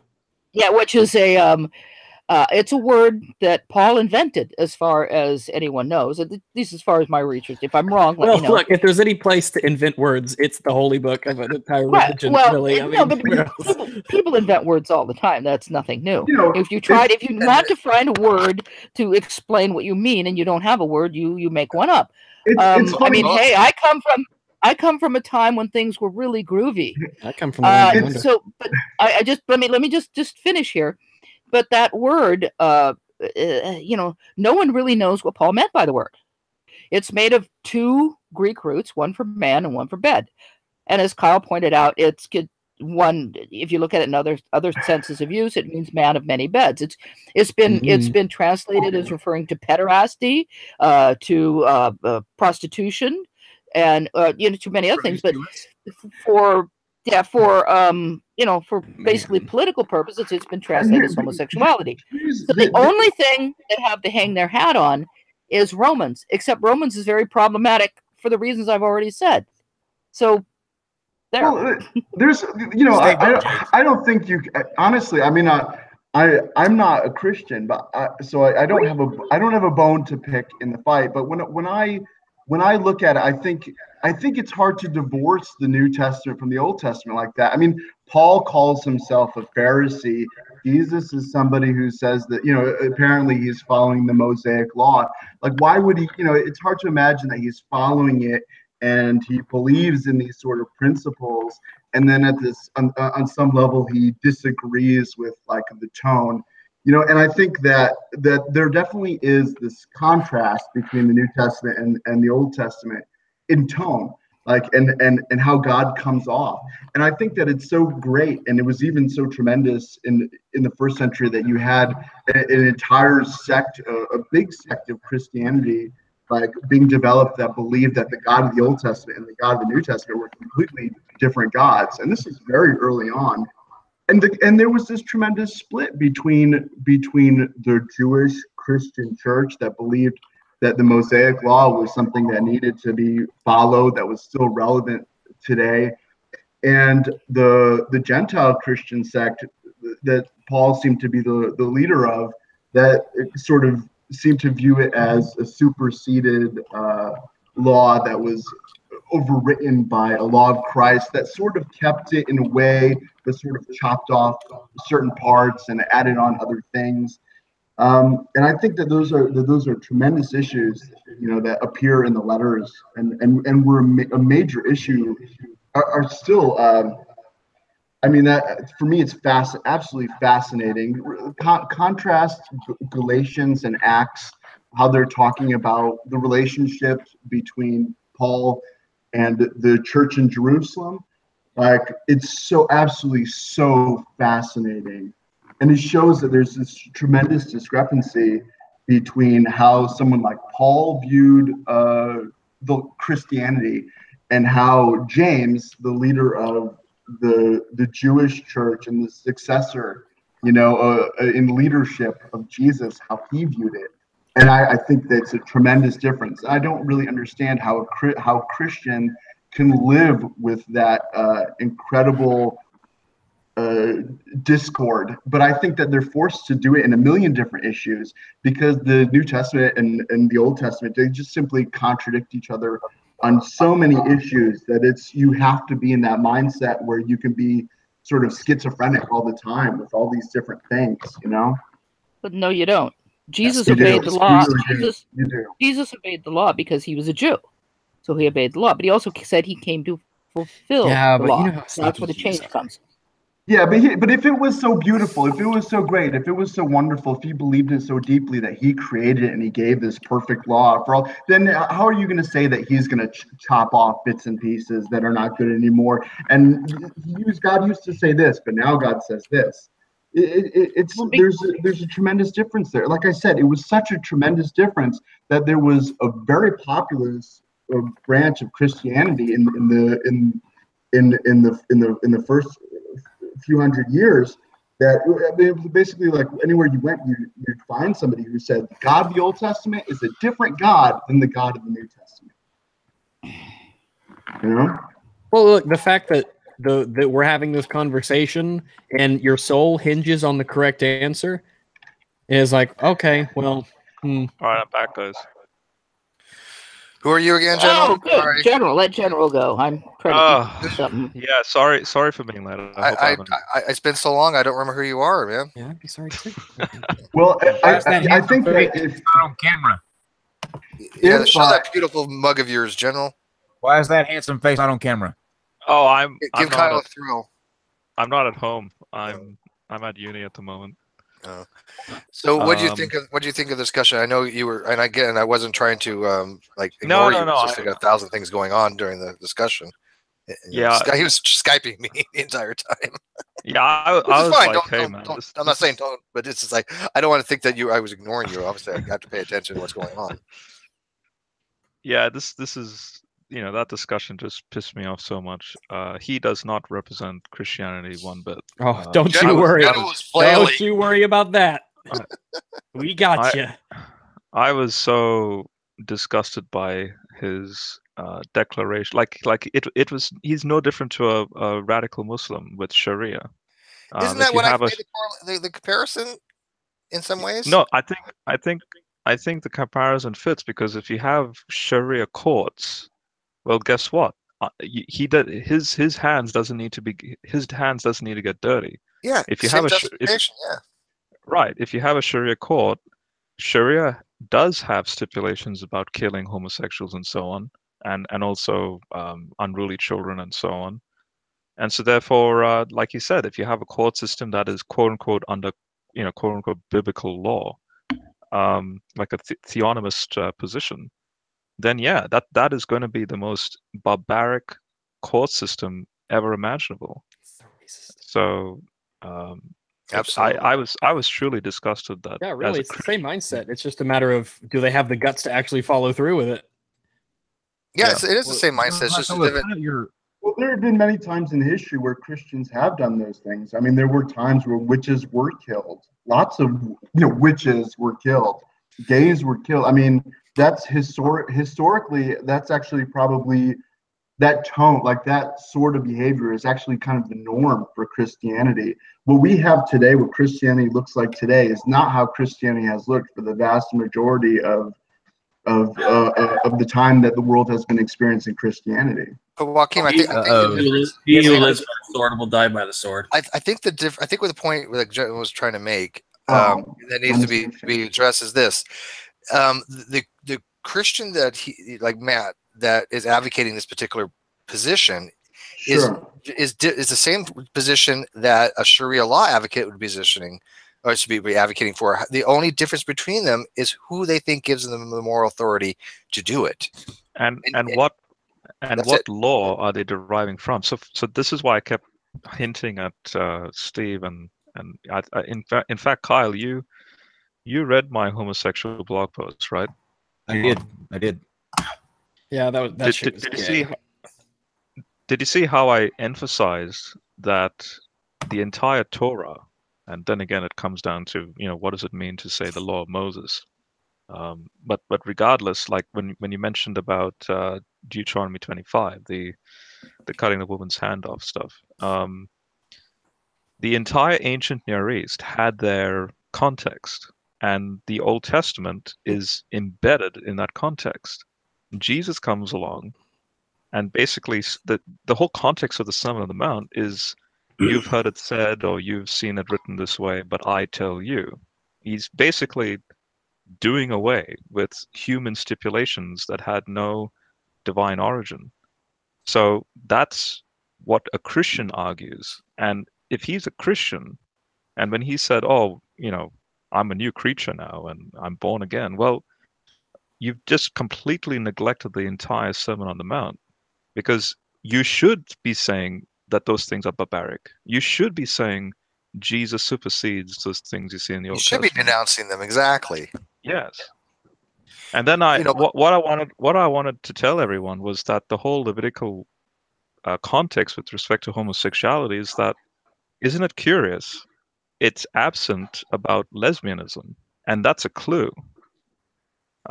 Because the stipulation that homosexuals should be killed is due to the fact that the ancient Near East had this eye for an eye, tooth for a tooth, like life for life sort of thing. So how does that then connect with male on male action, and why not female on female action? Well, in their thinking, if a male deposits a seed into another male, they thought that the seed was actually an entire living human being in liquid form. So if the seed doesn't take root, then you're murdering the seed. And so therefore, that's why it's quote unquote an abomination, because it's not the act that's wrong, it's the non-productive nature of spilling the seed. Meaning I have you're so many killing inappropriate things to say right now. Are you eisegeting or exegeting? No, there that goes 10 jobs for Jesus. But that is Definitely. context. Yeah, no, and I'm familiar with that, but Right. And therefore, notice that women don't spill the seed. They don't murder seed. That's why there's nothing wrong, or there's no a reason to say, oh, lesbians have to be included in that. Well, if you're going to be consistent that quote unquote God hates gays, then why didn't he mention lesbians? Every orgasm is a genocide. Yeah, well, I think it is Guess important. what's the piece of Matthew Powell though? Guess what? I just got a message from saying that he wanted to take on Matthew Powell. Who? Hitler. Our friend, Mr. Colby. Oh, interesting. Two autists screaming at each other for an hour. Two people that don't know science going after each other. That's gonna be great. Could I just mention?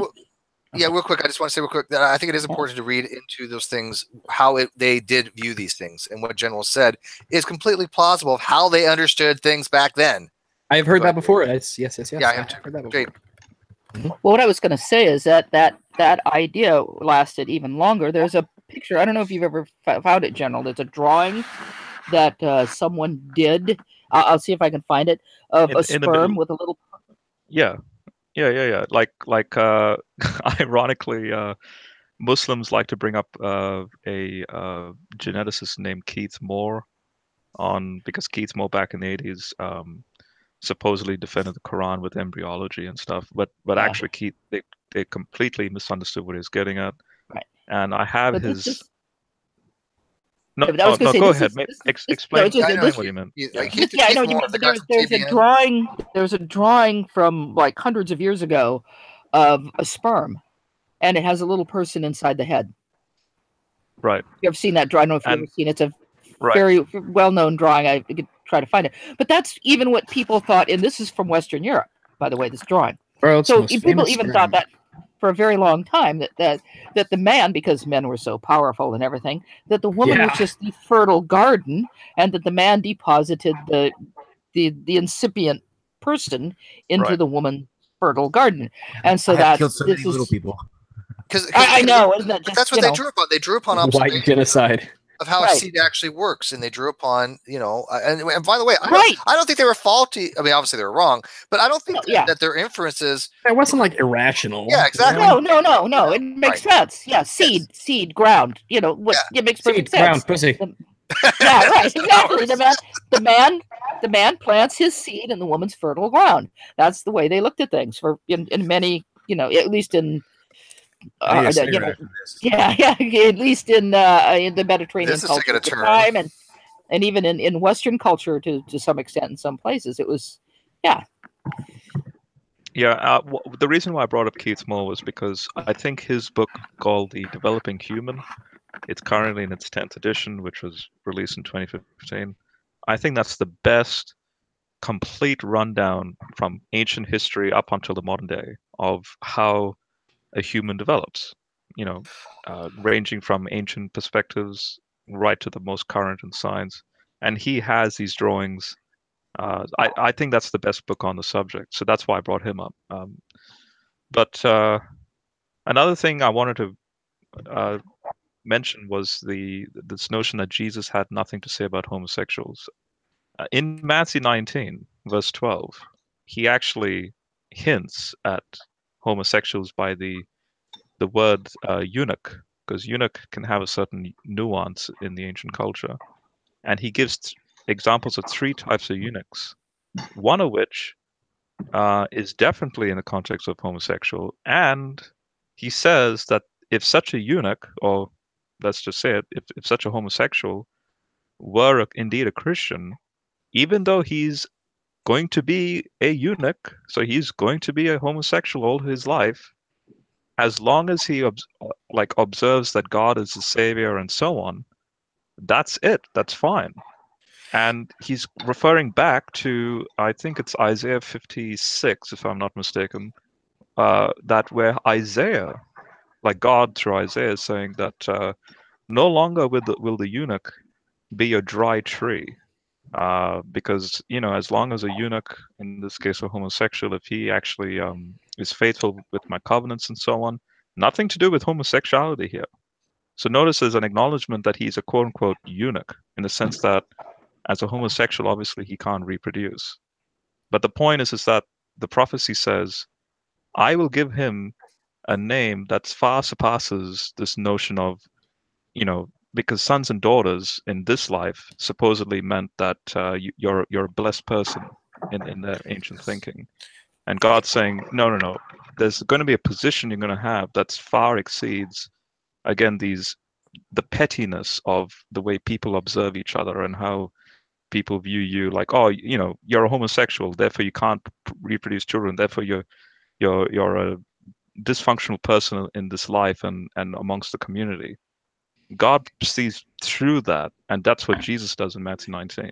And I think it's more critical to say that Jesus didn't condemn homosexuality. If there's an implicature of something in the Bible, you know, talking Exactly. about eunuchs, Where does Jesus condemn it?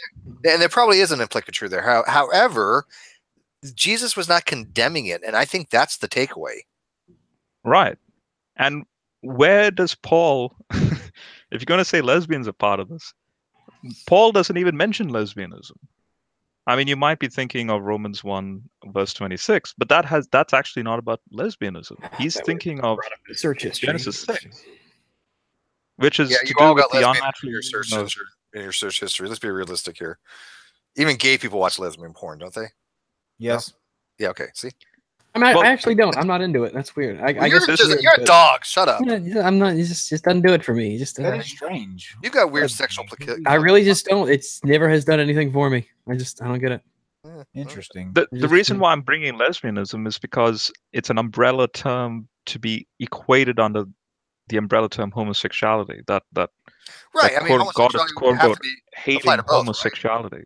Yeah, you have to involve both. Well, then if it's going to involve both, and therefore if it's about quote unquote homosexuality, then why is this topic of lesbianism absent? Why is it only about male on male action? Because it had to do with the seed. And I think Kate's question was really good. You know, why does God give a shit about homosexuality? Why would he care what people do. And the fact that Matt doesn't have a coherent answer to that really should give him pause. Make Yeah, him it's like, stop and explain think, why. you know, because answering the question as well, that's just God's, way, is a non-answer to me. I mean, yeah, I don't expect a person to know the mind of God, but to not even have an opinion about, well, I can't speak for God, but maybe it's because of this, like this, at least something to talk about. At least giving our justification for He's too why that pretty to be person that believes hateful. that the way they do. What's that? He's too pretty to be that hateful. Okay, you know what? You need a cold shower.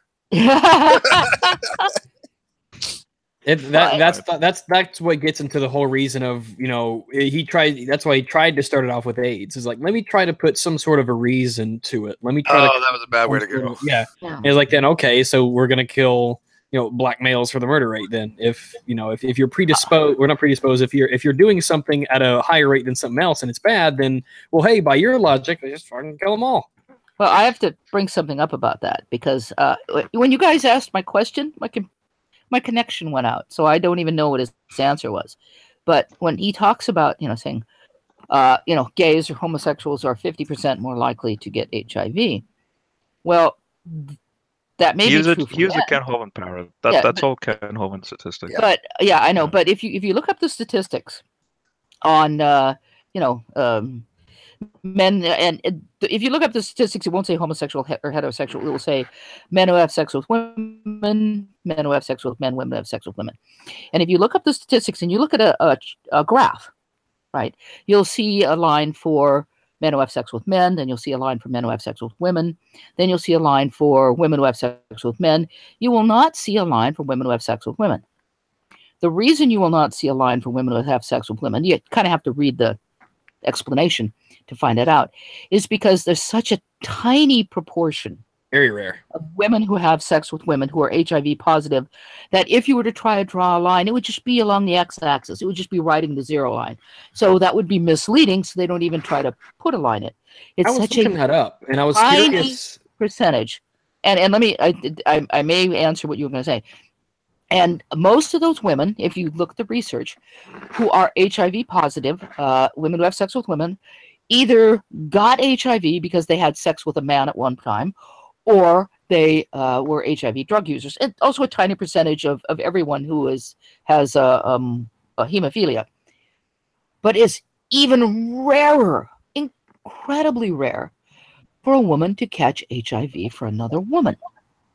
3 or 4 years ago, there was such a case, and it was such an anomaly. It was in Texas.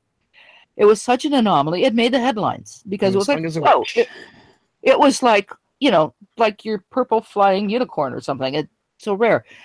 As it turns out, this particular lesbian couple liked to engage in very rough sex. And so obviously there was probably an exchange of fluids, blood, perhaps, in that particular situation. But generally speaking, a woman is not going to get HIV from another woman. So if you're going to make this argument that, the percentage of HIV is important, well, then lesbians should be fine. There's nothing wrong with being a lesbian. All women should be lesbians. They won't catch anything. Lesbians have the lowest percentage of STDs or SIDs, whichever term you want to use, than anybody. And one more thing to that argument, you brought up, African Americans and the murder rate. African Americans have a higher HIV percentage than people of European descent. So are we going to discriminate against them because they've got a higher? Yeah, it's the same exact point. Yeah. If they have a higher percentage of X, does that mean that using the same exact logic, it's okay to kill them? And even still, just because there is a biological component on some of these sex acts, I don't see how that jumps in his mind to it being morally wrong. What is a consequentialist approach from, oh, well, because of this, you have a higher propensity to get a disease. That's like saying smoking is morally wrong because it leads to lung cancer. Yeah, Eskimos have a higher chance of getting frostbite. So yeah, you can't make that correlation. I don't see that as a moral objective, or say objective to being immoral or something, as opposed to, hey, you know what? You smoke? Okay, fine. You might get lung cancer. But that doesn't make it an immoral act. Missionary and only for the purposes of procreation, and don't you dare enjoy it. White people have a greater chance of getting skin cancer. Yeah, boy! Kill them all! Come on, That, you know. genocide. Yeah. So yeah, so you that is a ridiculous argument. On top of which, in most other countries, HIV, especially in Africa where it originated, HIV is predominantly a heterosexual disease. HIV just happened to enter this hemisphere via gay people, gay men. It just happened to, and it's actually this is very, in a way, an odd thing to say, but it's actually very lucky it did, and I'll explain why. It's not very lucky for the men who caught HIV. If you think of how big the United States is, if HIV had entered the heterosexual population first, it would have taken a much longer time to identify it. As it was, you remember HIV itself doesn't have, when you get AIDS, HIV becomes AIDS, full-blown AIDS. So AIDS and HIV are related, but they're not the same thing. So when people got AIDS, it doesn't have it acquired immune deficiency. So you don't get one disease. There's a whole list of diseases you can get, from Kaposi sarcoma to toxoplasmosis to a lot of other things, but these are kind of rare. What happened is physicians who treated a lot of members of the gay community started to see these things like Kaposi sarcoma pop up, and Kaposi sarcoma is kind of rare. So why was it popping up in the gay, and there are other things like toxoplasmosis, which most of us have probably had because it's carried by cats. You calling me gay? Yeah. It's not dangerous to an adult human. It can be dangerous to a child, especially a fetus, which is why they tell pregnant women, do not clean cat boxes. But it's everywhere. But it usually doesn't cause a problem in adults. Then they were seeing cases of toxoplasmosis. This is what put it together. The fact that a number of rare diseases were popping up in a small population allowed the scientists, researchers, medical people to realize there was something going on here. Cat poop. But if it entered the heterosexual population, it might have been years before it was identified, and there might have been a lot more deaths. It would have been a lot more deaths. It's also interesting that if you're going to build whether or not something is moral or allowed based off of whatever the statistics are for that time, those statistics will, of course, change. Like when he said most people think it's disgusting and unnatural or whatever, and they're like, actually, no, that's exactly not right at all. So now the reasoning that you had for that argument is just gone. It changes with the times. Well, I think most people probably think eating mealworms or palm grubs are disgusting. Bunch of bigots. And yet those are things that are very common foods in other parts of the world. On top of which, there are people who are starting to raise, mealworms have been raised for a long time for feed for various different animals, especially reptiles. But there are people who are starting to raise mealworms for food because they're a great source of protein. The fact that we think something is disgusting today may change tomorrow. I'd eat something made of mealworms. I'd eat something made of worms. I've eaten I've eaten chocolate-covered ants. I've eaten ants. I won't eat grasshoppers because I dissected a few and they're just sort of really gross inside. Freak. But and that's just my bias. Ew. I'm not an insect person, man. I'm sorry. I would rather starve to death than eat certain insects and certain things. I'm just creeped out by it. And I know it's an irrational thing. I get that. I have to accept certain things in my life can be irrational because I like to be a rational person. Fear is one of those things I know to be irrational, but you know what? We can't change our beliefs. And so, yeah, bugs, don't like them. What if they weren't? What if they didn't look like bugs? What if they were in some sort of protein? If they look like dicks, I'd double them down all day. I don't eat peanut butter after I found out how much fucking bug parts per million is in fucking peanut butter. Okay, I just don't like bug parts. I don't. But there are bug parts in everything. I get it, but I'm not going to start. Yeah, there's pretty much bug parts in every processed food that you eat. I get that. Yeah, he's a cook. But you don't want to think about it. So there are things that we think are yucky. There are things that people in other countries think are yucky. There are people in other countries that think peanut butter is really yucky. I'm not a big fan of it anyways. That's why I don't like cleaning the shellfish. I'll rip that fucker apart and clean shit out, and I don't care. I love seafood. Oysters are yummy. Fuck yeah! I think mayonnaise is yucky and it should be banned from every grocery shelf. But I'm pretty sure I'm a minority opinion, and my opinion shouldn't rule the world. Yeah, but shellfish are just like sea bugs, right? No, that would be no. Yeah, but they're for example, arthropods, that so whole shellfish There are thing, arthropods, yeah. Well, So kind of This, a little- wait, No, this no, is why it's shellfish- irrational. No, shellfish are oysters, and shellfish are mollusks. Yeah, mollusks, You're talking about arthropods, which are sea bugs, like like shrimp, shrimps, and crabs. So is a roly-poly. A roly-poly is a land arthropod. Yeah, Love it me is. It's some a really But I cool won't one eat too. fucking roly-polies. It's an isopod. Yeah. It's an isopod, yeah. But have you seen like the isopods in the ocean? They're ugly as hell, but I would probably try one of those, but I want to try a land one. I don't know. It's an irrational Yeah, I mean, thing. props to the guy who first saw That's just shrimp it. and was like, you know what, Carl, I'm going for it. But I understand yeah. it's irrational. I mean, I have a problem with my dad loved crawdads or crayfish, whatever you want to call them. Little red bugs. I look at them and I'm like, oh dear God, no. We had a we did 100 of those at a time. We had a big company party once with all you could eat, and I kept getting them for my dad, and he's eating them. I'm just looking at him like, no, I've never eaten one. They just totally freak me out. But that's the point. They're delicious. Yeah, but just because people, but I love shrimp, right? I love shrimp, but I won't eat. But but that's irrational, and I know it's irrational. There's lots of things that we think are yucky.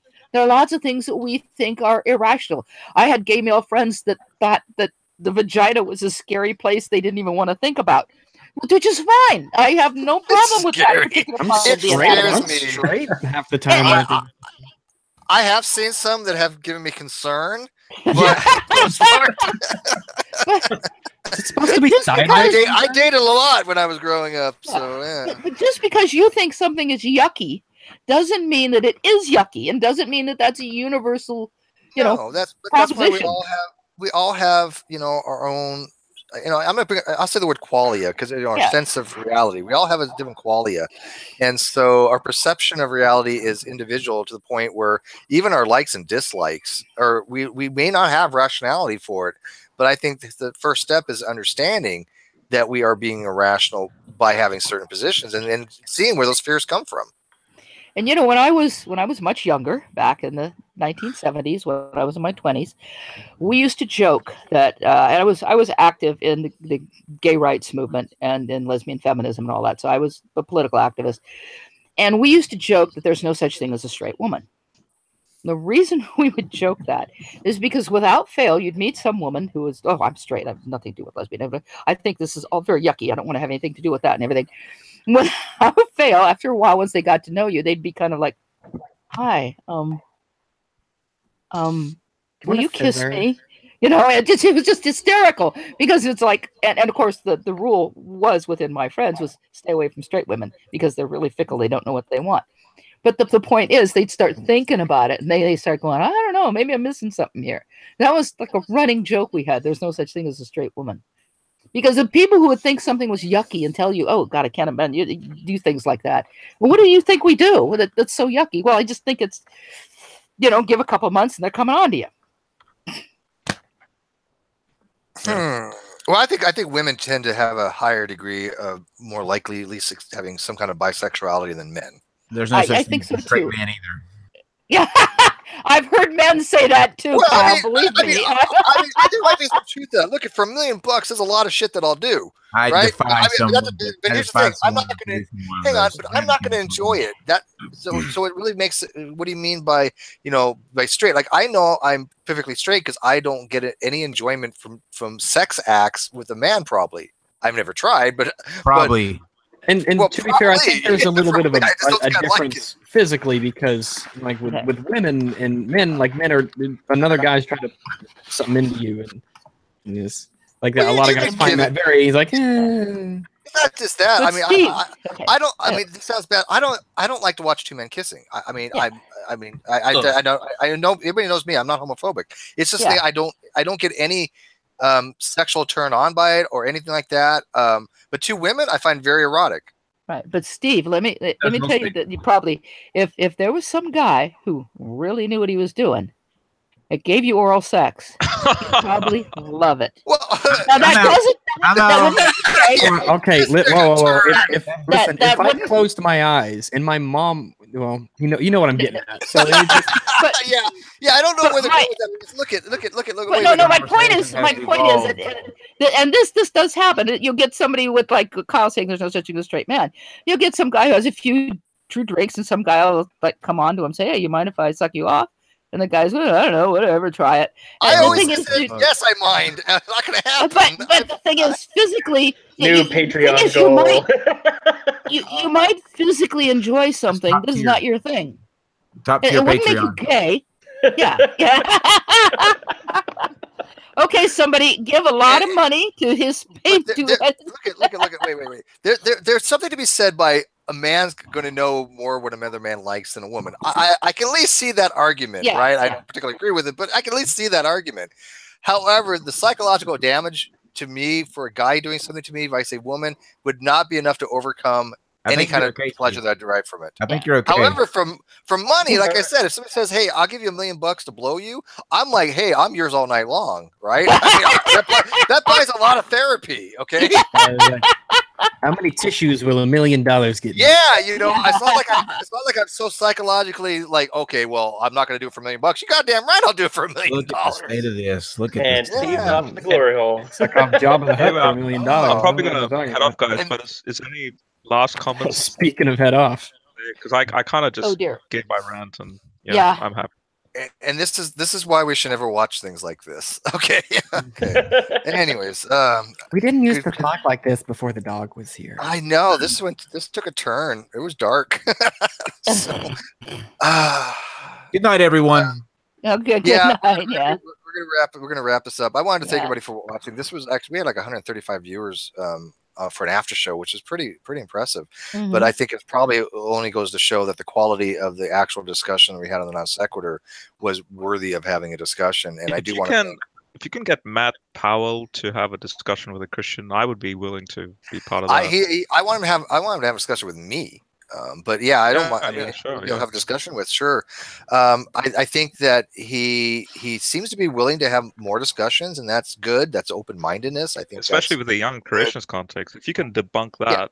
Well, that's what I was telling Kyle. I said that to me, that's a huge chunk of a person's belief. If you can get that part of their belief system utterly destroyed, as well. I want to tackle the gay thing first. Because Kyle, hang on one second. Everybody comes, it takes a village, right? My specialty would be going from that position. Kyle's specialty would be going from the gay position. I don't have the ability to go from his position. No, not me. I think it's a good idea to have Robert go at him from a Christian standpoint. That's fine too. Sure. The gay thing. Yeah. Well, no, he's not going to listen to me. I'm an atheist, obviously, so I want to put him against. I understand. So that discounts you. You're an atheist. It discounts anything you have to say. Yeah. What'd you say, Robert? Well, yeah, because he has no moral compass. Robert. Robert. Are you referring to me? No. Robert Rowe. Oh. He was in the middle of saying something. General. And no, we're not doxing him. People use his real name, which is kind of his fake name. He's actually General. General. Okay, well, he's in Australia. He's got a shit connection. I'll set you up, Robert. All right. So, anybody else want to add anything? Like I said, I really do want to thank Rags. I think you did a great job. I think things by Dan. And we want to have more discussion like that. And Drags, get your shit together. Get your channel going so we can have live streams and we can talk about games or whatever and sexual. Yeah, sure. I should know tomorrow pretty much what the game plan's going to be for moving in, because the whole apartment's undergoing this massive renovation, and I'm going to be actually the first one to move back in. It's just a matter of where and what they're, kind of what opens up. So I should know tomorrow what the plan is, and the sooner the better. Like I haven't been able. You do want to start another channel, though? Is that what your goal was? Do you want to have another? Yeah, you want to start it'll be a second channel to just do discussions and things like that. Yeah, no, I get that. Talk about this, that, and the other thing.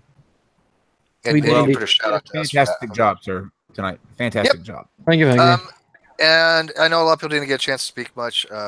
Sorry, like White Engine, and your mic was like cutting out. But anyways, if you guys want to continue this on the Great Debate community, if somebody else wants to run it, be my guest. But I just wanted to throw it out there that I am really impressed by the quality of the people we're bringing in to have these discussions, and I'm just finding them to be fascinating. Yeah, Matt Powell, high tier.